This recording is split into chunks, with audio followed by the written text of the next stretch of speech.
Interesting bike है ये mountain bike type है, यानी पहाड़ी इलाकों के लिए। टायर इसके बहुत बड़े बड़े हैं। इसमें मज़े की चीज़ ये है कि इसमें रेस नहीं है।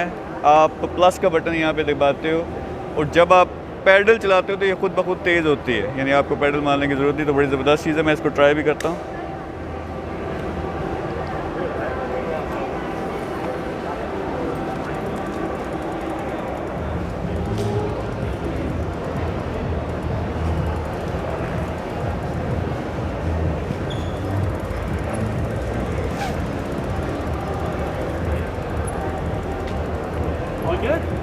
All good, thank you. Welcome.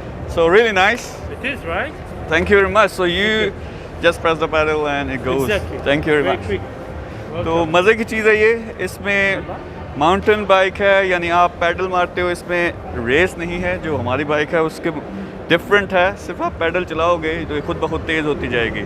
और इसमें 6 गियर्स हैं। 50 किलोमीटर की स्पीड तक ये जाती है और 70 किलोमीटर एक चार्ज में करती है। 3 घंटे लगते हैं। So really nice.